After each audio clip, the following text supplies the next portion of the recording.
So, ladies and gentlemen, welcome to this cassette series of AntiNomy and Batu. This is the first game we have here for the quarterfinals. This is pretty much like week 2 of the Revolt Royale 2, and quite excited to see what these guys are coming up with. We do have Batu playing on the color blue on the south of the map, Sweden, and he played Sweden as his first match as well in the previous series. So nice to see that he's improving his build order, and let's see what he comes up with. He already opened it with TTP here. His opponent doing the same, but he's playing the color red.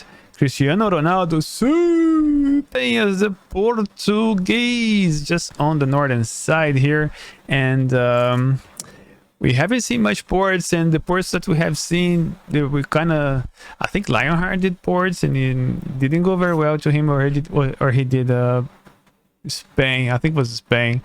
I don't know. Let's see what the people do with ports. Maybe we might see some Brazilians coming up through some the Revolucionários da Pátria. So that's going to be pretty interesting to see. And you also have here casting with me today, Mr. Manakiko. How's it going, brother?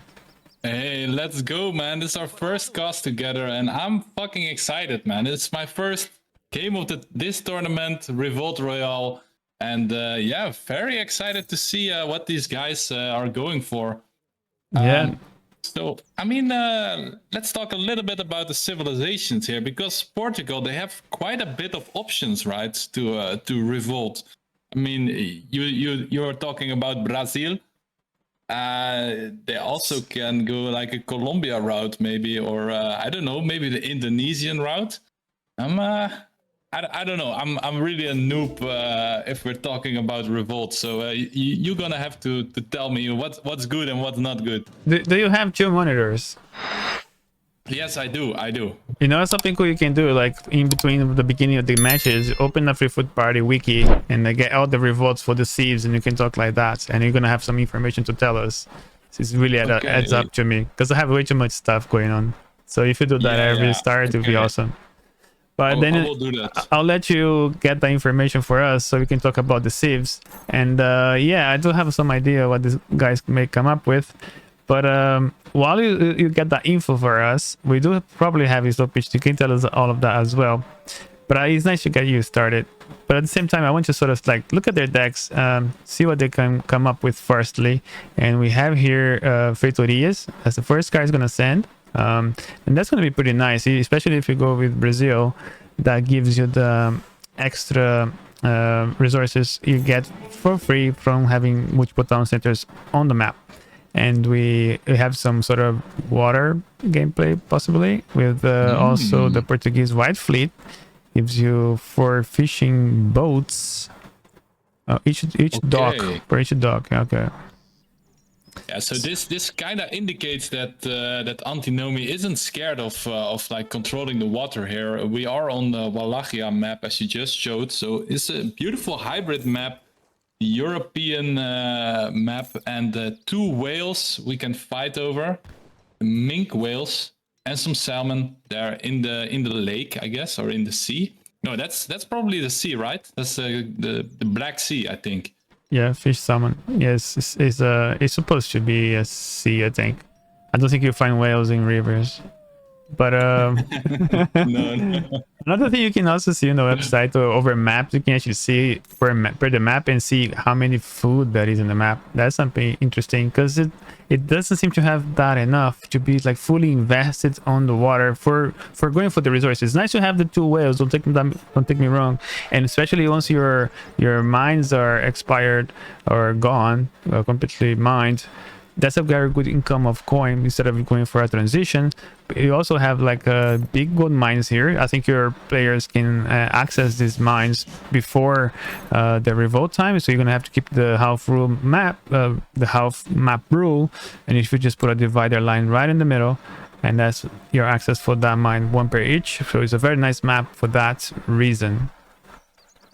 Okay, yeah. And like what's the rule exactly? Does he have to stay within this circle, or yeah, can you move villagers out? Or no, you're not allowed to go in. For example, start hurting this away from your opponent. That's not allowed within the 15 minutes time. And another thing, Batu, we also have some sort of water possibilities here. We just not very much. It's just like one off there, maybe to put your opponent off. So look, I might go into water too. So just put a little some threat in there, but most of his deck is pretty much focused on what he's gonna do. But maybe we might see, you might be seeing here improved warships, and maybe he will try to contest water with some making just like battleships of his own, or maybe he might revolt into something that might give him some water advantages, and that's just gonna give more power for his military boats. Yeah, so both of his revolts, because Sweden only has access to 2 revolts at this moment. It's United States or Finland. Okay. And both of these revolts, they have some ships. So with Finland, you can get one shipment that's like a monitor and a frigate. Also, you can get Imperial monitors and get long-range bombardment ability on your caravels. And for the rest, I don't really see any water stuff for Finland. But yeah, if you go United States, of course, you get those beautiful ironclads. Man, they are destructive. So, oh yeah, they are. Curious to see which route Batu will go. He played Sweden before, right? You just said. Which way did he go then? He went for Finland. But if you look at also in his base, on this map is much better for Sweden, because you don't have only like 3, 4. They have 5 mines. That's just like a great amount of coin income for pretty much into they're gonna linger pretty much after the revolt time, so it's gonna be pretty good for him. And also he can expand at some point into that gold mine, or just send villagers there. It doesn't really matter. If I was him, if I was to get any coin to this map, I would send villagers over here first and start to get those resources. Even if you idle a little bit, maybe it can actually cost you the game if you do silly things like this. I don't know, I'm saying this out loud, but not really thinking it through. Maybe the idling time just for walking over there might be a losing strategy. I don't know. Yeah, I don't know, because it looks like the circle is not big enough for him to go out there. No, you can go out to get resources on your half of your map, right? And you can also he can also build a dock. He can build a dock in the middle, even like here, as long as your fishing boat's collecting on your side of the map. Okay. And like, while we see Batu expand on the land, we see AntiNomy. He's putting down those docks, and he's going actually for that card, that beautiful Portuguese white fleet. That's gonna give him 20 fishing boats. My goodness. Yeah, he's going heavily onto water. That's pretty much 2,000 something coin wood, but investment. But much better than that is the fact that all these boats are coming without the training time. It's not just the wood itself. Of course, he also has a bunch of wood invested into the docks, but the fact that he gets all the boats at the same time is a huge boost of his economy. I mean, what a great play here so far for AntiNomy. Yeah. Let's see his villager population. It goes from 27. Oh, what happened? Where did they go? They queued them up. I thought they were instantly there. Yeah, that would be true of me. I mean, I like that. It's still gonna, instead of coming one at a time, they're gonna come 4 at a time over 4 docks, which is pretty good. It's still pretty good. It's still gonna be 4 times faster than if you to actually do them himself one by one. Yes, you're gonna be spending a shipment on this, but it has to be better. Otherwise, what's the point, right? Yeah. I mean, let's do the math. It's 20 boats, so that's 20 times 70 wood. 70 wood, so that's 1,400 wood, right? Because 20 times 7, is 14, so it's 1,400 wood. And yeah, he takes it instead of a 1,000 wood shipment. So yeah, that's true. Yeah, it's pretty good. It is pretty good. Yeah, plus the time that you'll be actually gathering the resources with the boats, because they're coming all at the same time. And it's just like his economy just gonna go from 0 to 100. It's pretty interesting. Something we haven't really talked much as well is the map, what we can see for the natives. I think it has some pretty cool stuff. But since they have now access to European natives here onto the, let's not say natives, but I say trading posts, right? We do have here the House of Fanar. We do have attack range. Yeah. They have those skirmishers. They have those two monasteries. 50% building a ship. Great. Yeah, true. And look at this, 40% dock work rate plus a battleship build limit, but I don't think it's necessary in the early game. And this one here, what's that? That's going to give you village HP and ranged attack are improved based on age. Imagine if you have like civilizations that will use their villagers as a tool. When you push that card, they're going to be super overpowered. And lastly, we have the House of Wetting. Sorry, we do have the trade fair, which is reset buy and sell rates for the market. We have the fort. They're quite costly though. And we have, this is a good one. This is the marriage politics. You age up 50% cost reduction. And the Royal Saxon Grenadiers. Ships one Great Grenadier is very expensive for 500 coin. However, you get one future shipment. For every future shipment, you get one Great Grenadier. So it's a okay-ish card. If you actually have the resources for that, it's really nice to have. Also, that big button is quite good. You get like armor for your calf. So the House of Wetten, it is quite a good native post.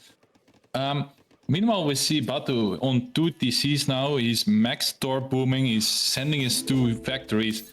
My man is loving life at this moment. AntiNomy, on the other hand, he's not age 4 yet, so he's booming a little bit more in Fortress age. But yeah, look at the beautiful Portuguese fleet. Oi, oi, oi. Did he age with this, or he made that? That's a good question. So he aging up with the Tycoon, so he's going to get the coin. Finally building the church. We have Saint Rendering Plant. We also have Economic Theory, which affects the boats as well, which is really nice to see. No upgrades or anything of the sort. He's saving the shipping for H4. Yeah, he's having like a 68 villagers count at this point. Batu is on 34, but he's already has 2 factories on the field and plus a torp. So I think they kind of even economically, especially because Batu has sent Northern Forests, and he is sending upgrades back to back now. We are 2 minutes to the treaty to the end of treaty, and he used to send Fin horses, but he didn't send Fin horses this time. He's going for hand infantry, so that applies for your hussars, and also the House of Bernadotte, okay, affects your heavy infantry, including the pikes. So you might be seeing some Finland with the pikes in mind, possibly. That could be an option. So he has Barbary states. Okay, go on. We have Indonesia, we have Peru, we have Colombia, and Brazil. I like Brazil, but I like to do it as Italy, and then with that fast shipment, you just send those papal units really fast. It's quite nice. Right. Yeah, we haven't seen much of Italy into this. Hope we see them. Brazil, it's probably a favorite of mine. I think it's a nice touch. The units are weak, so it's nice to see them being destroyed all the time. It's always exciting to see Brazil, in my opinion. I think it's hard to pull it off, but it's nice, and there are good strats with this. We've seen that, and also Brazil winning on the previous Revolt Royale tournament.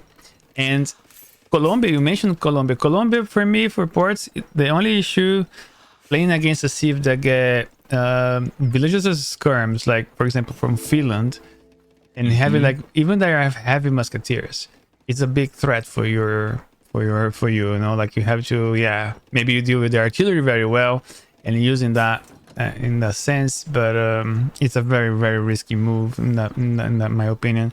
But you do gonna, when you revolt to Colombia though, you get like you get 2, what do you call? Yeah, 2 ironclads. Ironclads.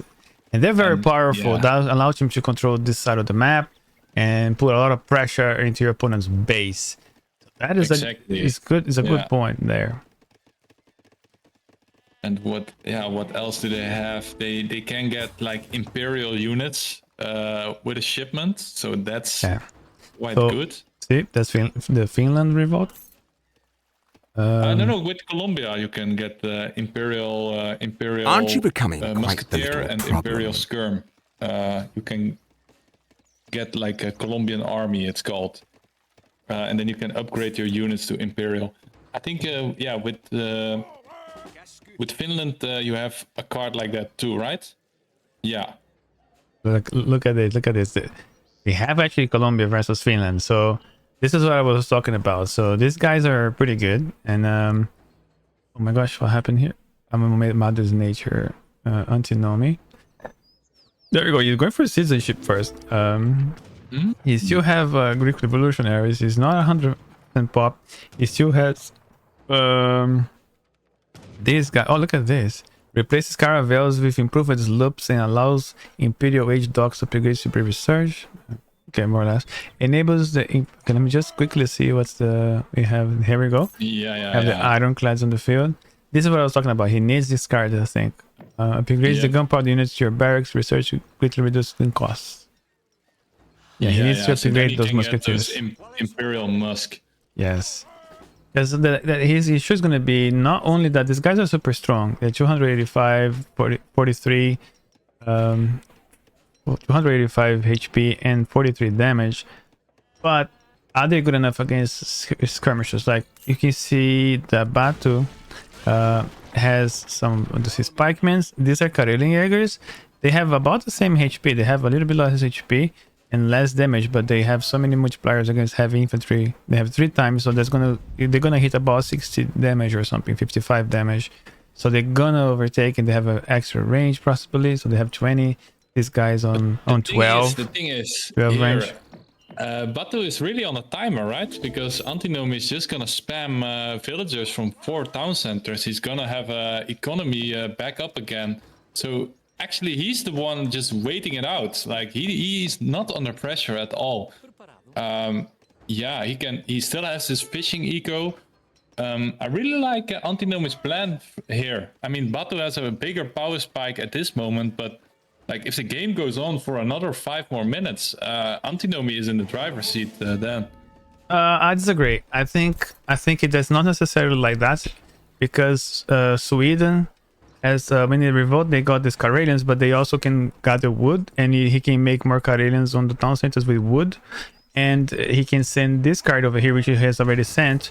He can actually gather coin and natural resources as well. So it's not that he's out of resources. Yes, probably on the long term, I think you might be right, but not necessarily for the mid game. So I think he's gonna still have a lot of time. There's a lot of game to go. Still. And look what he's saying here. He's going for the bikes all the way. Speedy, man. Look how fast they are. Yeah, they're on 5.5 speed. They have upgrades from the church. He's going straight for the factory, man. He doesn't give a shit about this Musk. Well, they're they're cheap, right? Like they cost 40, 2040. They're just super cheap. Jesus. That's nothing for battle. This means absolutely nothing. Just is the pop space is worse than actually the unit itself. But what it allows him to do is separate AntiNomy's troops, and that's exactly what he's doing. He doesn't even need to migrate as much. I would even go for the factory, like you said. But the coverings, if he's not doing good well, microing, trying to find, maybe he's trying to reach the ironclads, but just slightly out of reach, and then the frigate's gonna go like this. But let's see how this battle is going through here. And I could the Jaegers are actually in range of the Musketeers. The Musketeers, that's exactly what the Musketeers want. They want to sit here and actually fight one-on-one. Where Batu should really be thinking, I want to actually micro this. And they wish it. Oh, look at the culverins, man. We have a big culverin war here. AntiNomy. Oh, 2 culverins going down for him. My goodness. Batu with the micro. His pikemen go down after all, but these Karelian Jaegers, as you say, they really counter the musketeers very hard. AntiNomy has access to Cazador, so that is something at least. Batu now sitting on 2 shipments, man. The XP that this guy is getting. He's getting gunboats. Okay. So research Imperial monitors and grants your caravels a long-range bombardment ability. Yeah, he wants to take AntiNomy's water from him. And yeah, AntiNomy now going fully into these cazadors. Do you think they are the answer to this Jaeger play? They're not, but he needs to go into artillery. He couldn't lose musketeers. I would easily lose maybe a town center or another and go on a heavy artillery or making maybe horse artillery as well. Don't really like the plan here, in my opinion. That's not great. Remember, these guys are shooting really hard. They are Karelian Jaegers. Like, he could have done Savalex Jaegers. So look how many resources he has. And he could have done an even stronger skirmisher. He decides to go with this just because he's gonna have a lot of wood. And then he'll be saving his coin like that, and he will last longer, like, per se. Let's see how is his economy here. Manakeko, like, look, he's struggling to survive here. Another frigate from battle here, but here comes 2 more ironclads. I think this is going to be securing the deal in the water for AntiNomy, but I don't think he's going to be able to be sustaining on the land though. No, his population is so low, man. He has 60 villagers and 83 total pop. I'm gonna try with triple Minuteman, but the pressure is just getting too much right here. And yeah, Batu just marching into town, destroying everything with his cheap pike spam. And look at these Jaegers, man. They're just smacking everything that they see. AntiNomy now going for that Imperial unit card. And it's looking bad right now for AntiNomy. Okay, he's finally getting the Imperial Cazadors. Okay, that's good, but he's not making Cazadors. He's making Musketeers, and he's losing his whole base. I don't think he's gonna last for very long at this point. Yeah, it's it's just Finland just counters Colombia, in my opinion. Like, you have to have a bigger plan than just fighting Musketeers 101. And it can't really do this. Like, your units are heavily countered. You have to switch to artillery. I think the artillery, we have in artillery, we've seen like how this on previous Revolt Royale, we had very strong pushes with heavy on artillery, and Colombia did succeeded very well. I think it could have. I think it's still going to be hard to be dealing with skirmishes, but especially in this bigger mass. But definitely artillery would not sustain against the Jaegers would not sustain versus artillery, and then he would be forced to actually do coverings, and then it would be artillery war, which would be super cool to see. Unfortunately, I think AntiNomy just got too stuck with the Musketeers. Let them soak all the damage. Yes, the Jaegers were fighting 1-on-1. It's good for a normal Musketeer fight because they're in range, but at the same time, once he loses that big mass, I think Batu can just remass much faster, and he would win any subsequent fights because he's on the counter infantry here, and that really worked for him very well. Yeah, it definitely worked very well for him. And yeah, as you say, also with those pikes just running around, splitting the army, he's distracting him. Batu had a couple of coverants in the beginning of the war, but like, yeah, AntiNomy investing so much on the water, like 3 ironclads just to fight off, and then he just loses on land. So yeah, a little bit unfortunate for him there. Like, yeah, maybe those 4 Gatling guns. Yes, like, that would have been way better shipment. Took down the culverins. It's the match 2 between Batu and AntiNomy. We have here Batu now picking Dutch on the color blue in the south part of the map. And he played exactly this sequence on his first round of 16 on his first series on the tournament. He did play Sweden followed by Dutch, so he's just following a nice pattern in there. You're pretty much reading Batu's strategy. And then we have AntiNomy here, Nakeku, playing as the Dutch on the color blue on the north side of the map. The Chad Thundercock. He's Swedish. He's Sweden, man. He's Sweden in red. Yeah, it's always well, it's confusing, but it's all good. Going for 35 wood. So, do you want to talk a little bit about the revolts? You have the I don't have the rules open, but other rules. I have, their receives. You want to talk about the receives? The okay, revolts? yeah, let's talk about it. So again, Sweden. So yeah, the options are still the same, man. We have the United States or Finland, and well, this time we are on a land map, so no funky boat stuff anymore. Yeah. And so yeah, maybe we see some USA, because both of these players have access to the USA Revolt. So that would be very, very peculiar. But Dutch having a little bit more flexibility in their revolts. They have Indonesia as option. They also have South Africa as an option, which is a eco-friendly revolt. Very, very cool. And of course, Brazil for the Dutch. So yeah, things are gonna get a little bit spicy here. Let's see which spice Batu prefers, man. If he likes South America, if he likes South Africa, or Southeast Asia, he can do everything what he wants. Yeah, that's true. And also there are also good revolts with USA from other saves you can make. So sometimes you want to save the USA revolt in case you go for a third game. It could be something that he can think of, but I don't know. It's very likely to be South Africa, like people are saying on the chat, but also could be USA. So pretty much would do the same. I think it's going to be South Africa. I think he likes to go with horse gun. Maybe we've seen he doing horse guns, horse artillery.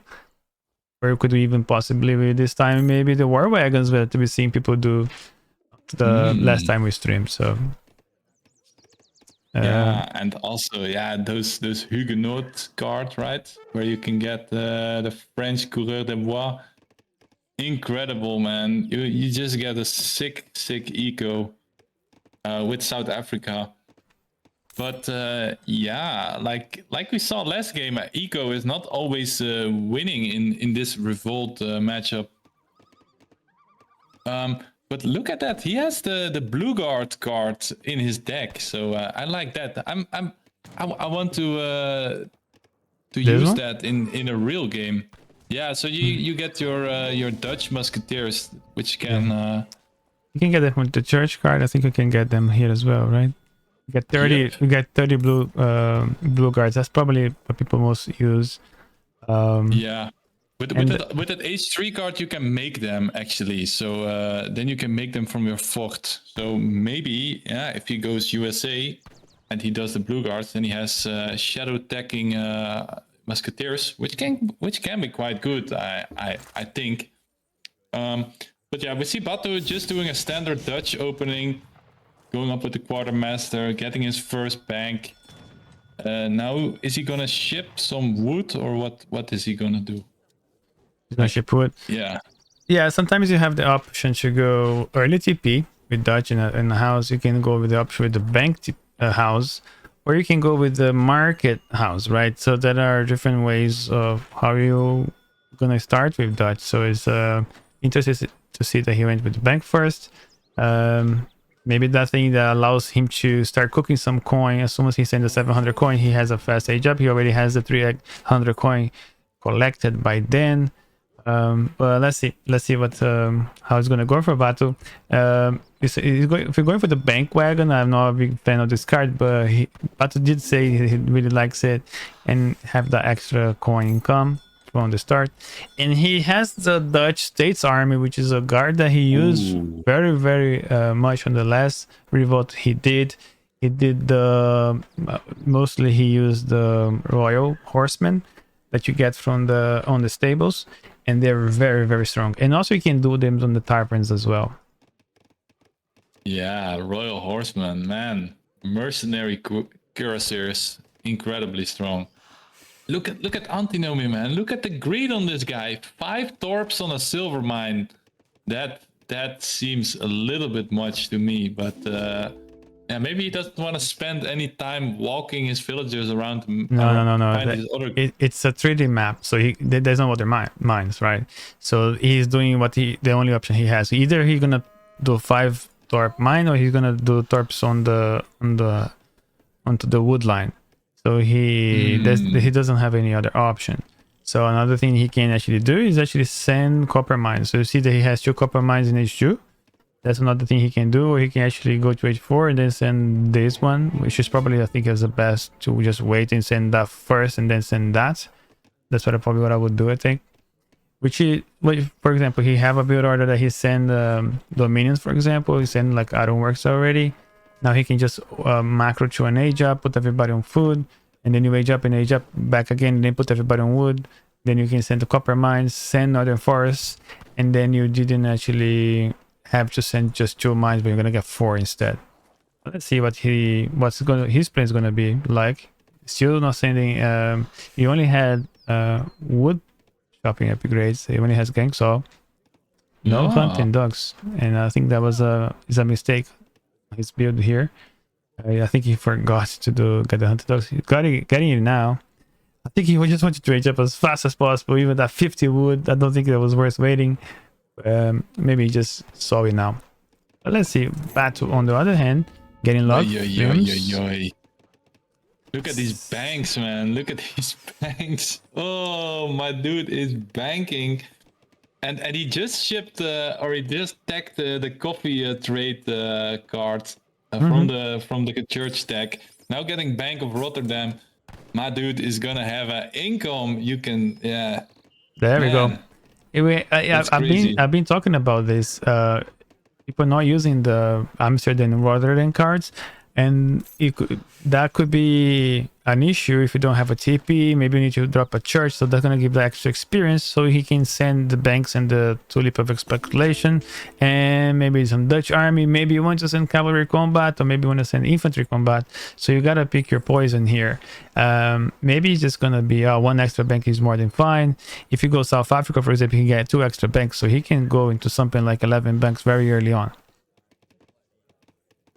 Yeah, he's just all about that greed, man. He wants those banks, and he wants the money.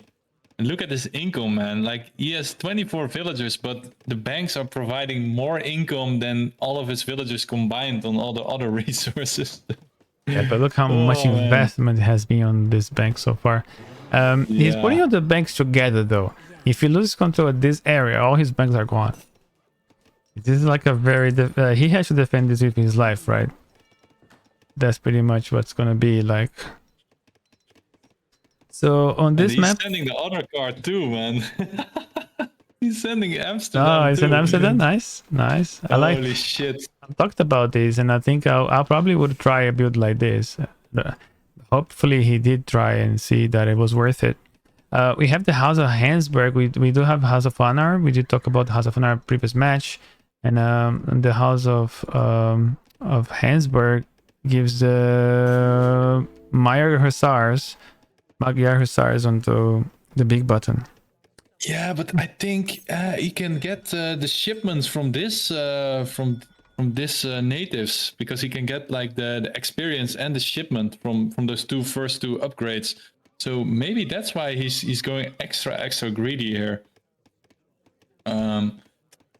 But yeah, we see AntiNomy now going into H4. Batu is still in H2.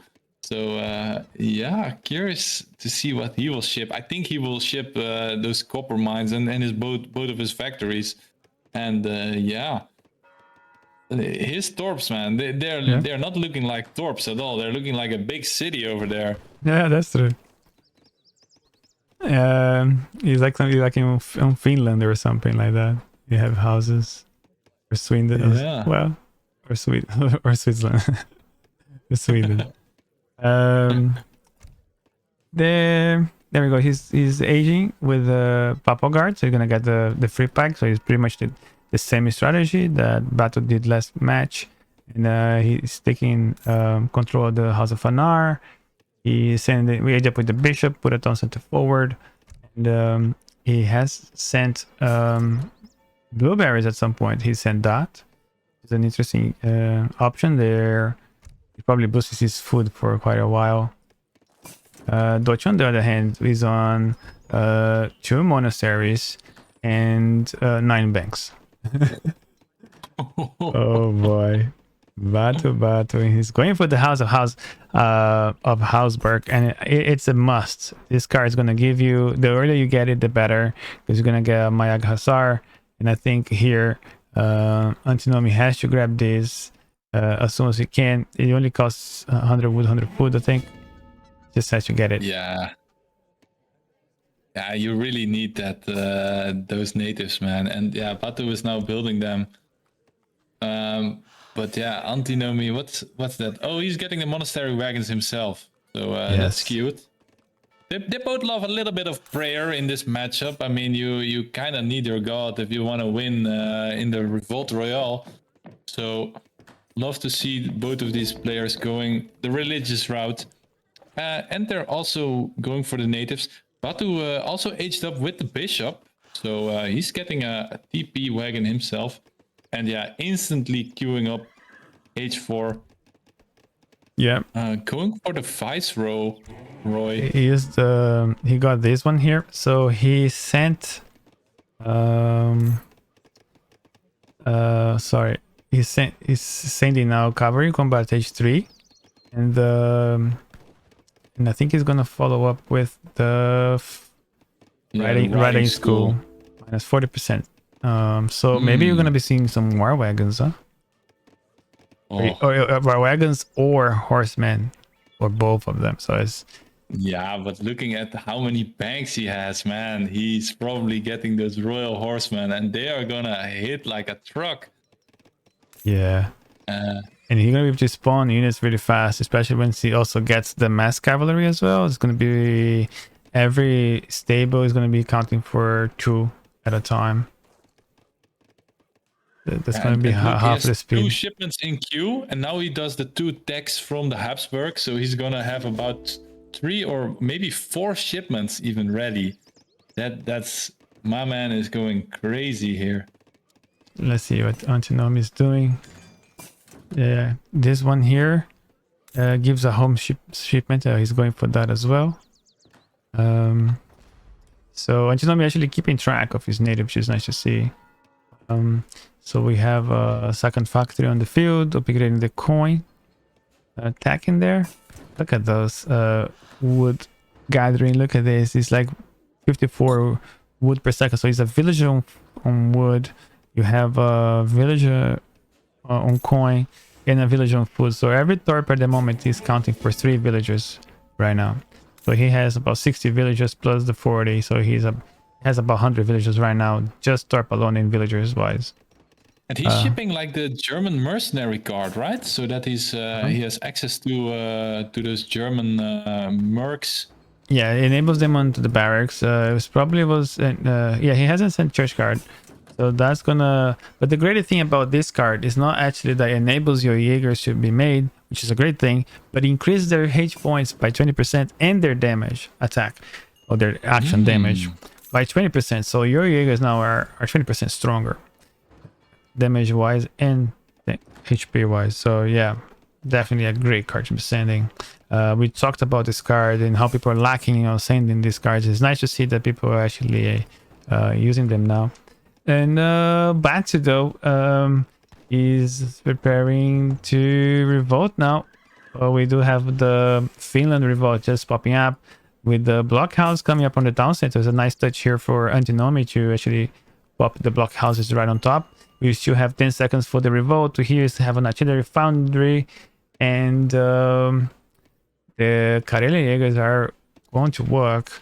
And let me just see, he's sending the northern wilderness, but allow them to actually gather natural resources. So he's going to play a little bit more defensively and into his economy. Both of these guys are trying to use the maximum utility of the map. Here you see that he's actually gathering coins away from his base. We got Batu South Africa revolt before the 16 minutes mark, and are we going to be seeing the war wagons straight away being sent? He's on a single stable though, and it's quite vulnerable. He doesn't have many units in the field, Look how vulnerable he is right now. He has Imagine nothing if, on the field. yeah, nothing. Imagine if AntiNomy was playing very aggressive with a lot of pikes and Jaegers and pushing hard. Yes, of course he can react. He has the resources, but until we got any units out, he would do some pretty good damage. But now the first batch of heavy horse guns come out, and we have some pikemen here for Greenland being pushed. Being siege in the TP there. It's the first units of the game going down. Great shots from these heavy horse guns, and the pikemen sound the retreat. And yeah, I mean, imagine if AntiNomy could look into Batu's base right now. I think, yeah, he would really right-click the base with all that he has, because at this moment he doesn't really have a lot to defend. Only those couple of heavy horse artillery. Now making some coverings himself, and his Jaegers, they are just chilling at home. They're just chopping some more wood, 24 Jaegers onto wood, and yeah, AntiNomy now scouting the base of Batu, and yeah, these horse artillery, they are gonna do some great damage onto this Dalkar or pikeman, and yeah, it feels like both of these players started a little bit passive here. Don't know if I like that so much. And the Batu going for a heavy horse gun spam here with the Imperial, with the war wagons. Are they Imperial? No, not yet, right? The guard. No. He has to send something else. No, I should just get guard war wagons. But I think you can do something to make them Imperial. Yeah, I think you can get the upgrade if you pay for it with that deck. I'm not sure. Yeah, I don't know if you can do it. I don't know. I don't think you can. I'm not sure. But he's on 11 banks right now, with the 2 factories, 1 on wood, and he also remember he's has the church deck for making cav faster. He still has the blue guards option, have red lancers, and he can make war wagons pretty fast. Like they cost 100 food, 150 food and 150 coin. And look at them chasing the skull. Which ponies are faster? It seems like the war wagons, they have it. And yeah, these Karelian Jaegers, can they really stop this amount of war wagons? I don't think so. The war wagons, they are just gonna shoot and try to get these culverins down before they reach his heavy horse guns. Now he has to back off, but he's still chasing these culverins here, killing about 3 or 4 of them. So that's a great trade for Batu so far. And he's not done yet. These bikes are running behind these war wagons though. Look. Coming into range of these horse guns. He's getting Imperial war wagons. Yeah, I think when you send this, if fully replaces light cavalry units in stable with guard and veteran. It doesn't. Imperial war wagons starts to be obtainable. So yes, so allows you to upgrade now your war wagons. Is not a free upgrade, but you can actually get them to Imperial. Yes, that's what it was. Look at these stats, man. Look at these stats. 1k HP, 86 ranged attack with 18 ranged. My goodness. Yeah, they're beasts, man. They're really hard. Look at look at this volume from Batu here. Really stopping this retards here to do anything, and he's not gonna reach the town center. I think if the horse gun is on fire, and they kill just before cover is coming to tackle this like completely naked covering war here. The heavies can just pretty much kill these coverings as well, but don't need to waste any horse artillery when you have war wagons. And what is AntiNomy's plan? He still has a big button for the revolutionaries. He also has the hussars, and the problem is we're losing a lot of gold with the coverings here. That's one thing. I want to see his arsenal.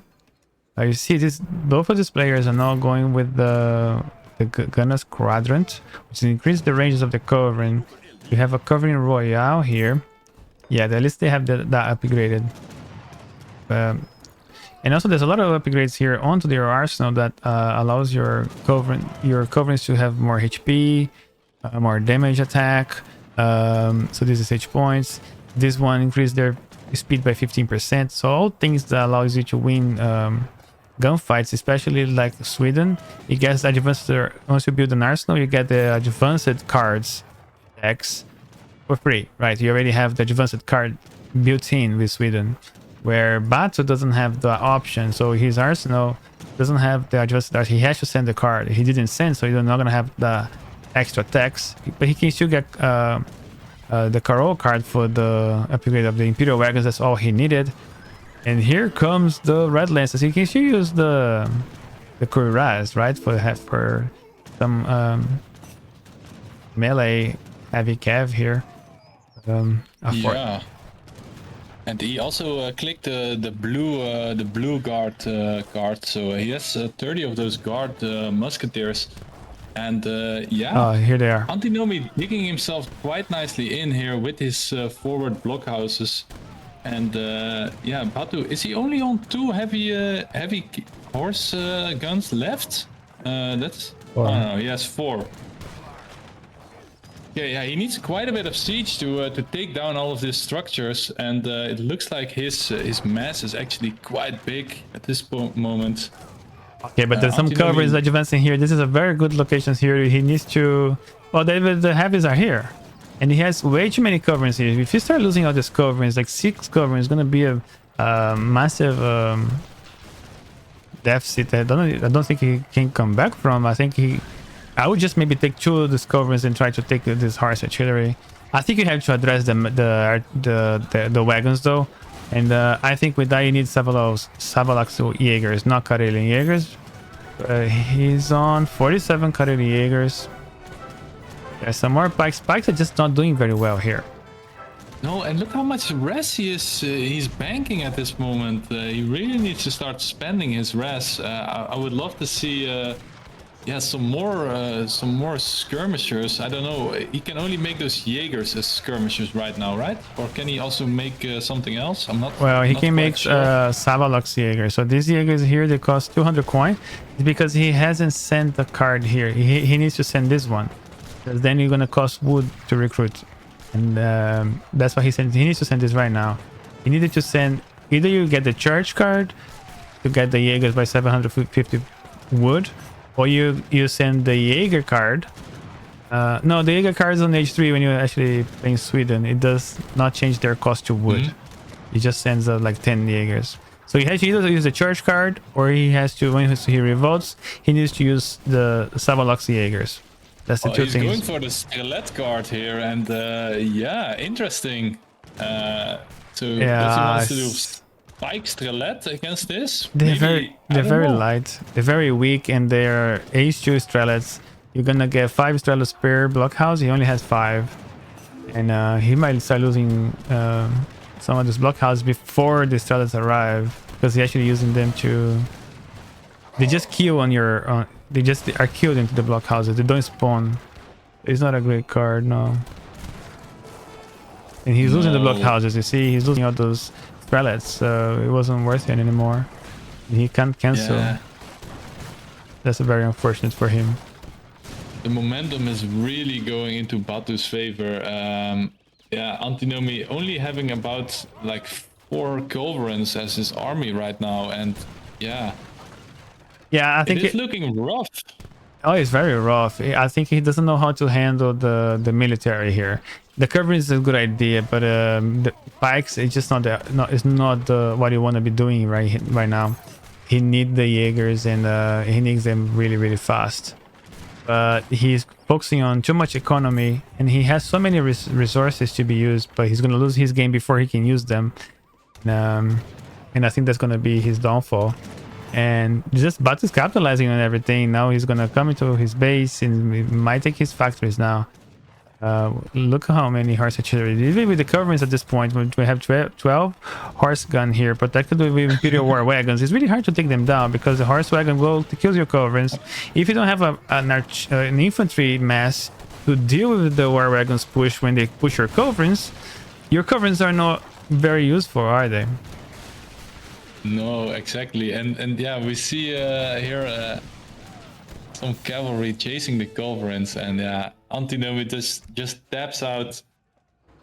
Yeah, Damn. Batu, my man, just taking it home for the boys. And well played, Batu, advancing through, going through AntiNomy. AntiNomy played so well into this competition. I'm so thrilled for AntiNomy because he's an underdog and he managed to come to the quarterfinals. Now he's playing versus Batu. Batu is the second seeded onto this tournament, so very nice prompts here for AntiNomy to going through into the quarterfinals, and I think he did a phenomenal job. Yeah, it's a little bit unfortunate here in this matchup that we saw like the idea, but we didn't really saw the performance at this moment. Maybe he was nervous to go up against a big name like Batu, but yeah, Batu is really showing how greedy South Africa can be, man. How many banks did he end with? 11. Is that almost double digits? My goodness. He had 2 factories when his revolt started, and yeah, that's a crazy res. But look at how Sweden was doing pretty well up to 17 minutes. Yeah, they will scale a little bit more. It's a South Africa we're talking about. We can't really do anything about that. But AntiNomy played a little bit more into the defensive side versus a South Africa, which is a bit slower. I think if you actually on this matchup, I think Sweden has to be more aggressive, and you have to make strong units. You can't just go pike. Pikes is good when you're being pushed and you have a big mass of your Jaegers, and the pikes defend them, right? That they are tanking for your Jaegers. But them alone as a spammable unit, they're just super weak. They are okay-ish for a normal supremacy match, or if you're getting pushed by Cav, but if you actually want to fight another strong units, like especially against some heavy artillery from Batu in bigger numbers, the pack is just gonna melt. They just completely disappear, and in the persistence of making pikes really cost him the game. That's very unfortunate for him.